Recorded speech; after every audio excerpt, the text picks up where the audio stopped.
हा शॉर्ट कांद्याचा जो विषय आहे जरा वेळ लागला तरी लागू दे सभापती महोदय. दर 2 वर्षातून हा गोंधळ होतो साहेब.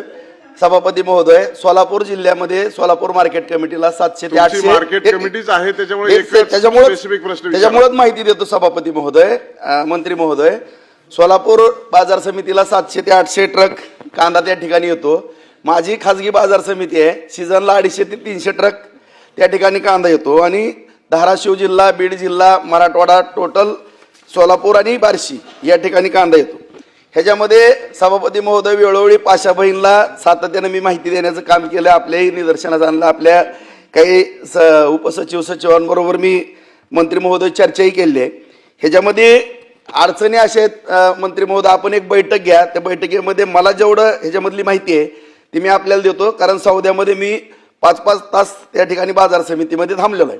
आणि निर्यातीच्या बाबतीमध्ये सातत्याने आता बच्चू बहिणी जी बोललेले आहेत, वास्तव आहे की आपण जी निर्यातीला सातत्याने अचानक बंदी आणतो, त्याच्यामुळं इतर देश आपल्यावरती जे अवलंबून होते त्यांनी पर्याय शोधलेले आहेत. पाकिस्तानमधून किंवा इतर ठिकाणी कांदा निर्माण करण्याचे किंवा कांदा सभापती डेव्हलप करू नका, अर्धा तास डेव्हलप झाला. फक्त मला 2-3 मिनिटं द्या, मी सगळं सविस्तर सांगतो. नंतर स्पेशल चर्चा ना कांद्यावर, आता नाही. तर या ठिकाणी मुद्दे 2-3 माझे प्रश्न आहेत सभापती महोदय. निर्यातीच्या बाबतीमध्ये जे अचानक बंद केली जाते, जर भाव अति वाढले, ठीक आहे, निर्यात बंद करावं लागते, मान्य आहे. परंतु टप्प्याटप्प्यानं 10% अशी बंद करावी, अचानक बंद करू नये. अचानक बंद केल्यामुळं जो कांदा घेणारा वर्ग आपला तोही निराश होतो आणि पर्याय शोधतो. नंबर 1.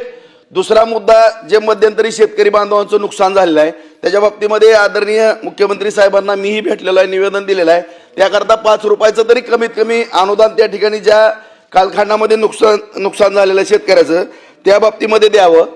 तिसरा मुद्दा आहे की कांदा चाळीच्या बाबतीमध्ये सभापती महोदय, कांदा चाळी येतात तुमच्याही नगर भागामध्ये, तिकडे कांदा आहे नगरला, आमच्या ह्याच्यामध्ये, परंतु टेम्परेचरनं कांदा जो आपला रब्बीचा कांदा येतो तो एप्रिल-मे मध्ये टिकतच नाही. काय जर 42 पर्यंत टेम्परेचर सांगतो. तर सभापती महोदय, त्याच्यावरती आपल्याला खर्च किती जरी आला, 800-700 कोटी जरी मंत्री महोदय म्हणले, किती जरी खर्च आला तरी त्याला आपल्याला पावडर बनविण्याचे प्रक्रिया उद्योग त्या ठिकाणी केल्याशिवाय कुठलाही पर्याय असणार नाही, असं माझं मत आहे. तर त्याकरता आपण केंद्र सरकारची मदत घेऊन प्रक्रिया उद्योग त्या ठिकाणी करावं. आणि कांदा चाळीच्या बाबतीमध्ये जे आपण छोटंसं अनुदान आहे त्याच्यामध्ये अनुदानामध्ये वाढ करावी, अशी माझी विनंती.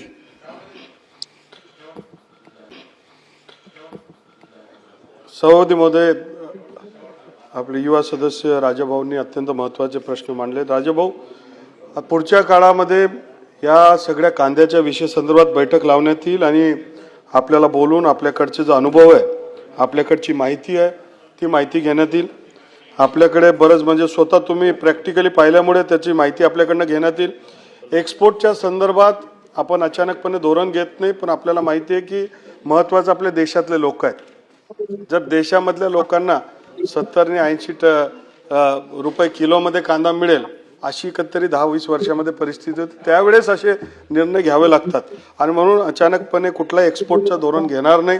एक्सपोर्टला प्रोत्साहित करण्याचं रोड टेप आपण त्याला 4% वाढवण्यासंदर्भात मुख्यमंत्री मोदयांनी मांडलेलं आहे. जी.व्ही. रामजी या योजनेच्या माध्यमातून कांदा चाळ हे आपण अनुदान देत असतो आणि त्याच्यामध्ये वाढ करण्यासंदर्भात सुद्धा सन्मान्य मंत्री महोदयांशी आपण चर्चा करू. प्रक्रिया संदर्भात मी बोललोय, पुढच्या काळामध्ये लाखो टन ही प्रक्रियेवर आपण काम करणार. प्रश्न क्रमांक 2.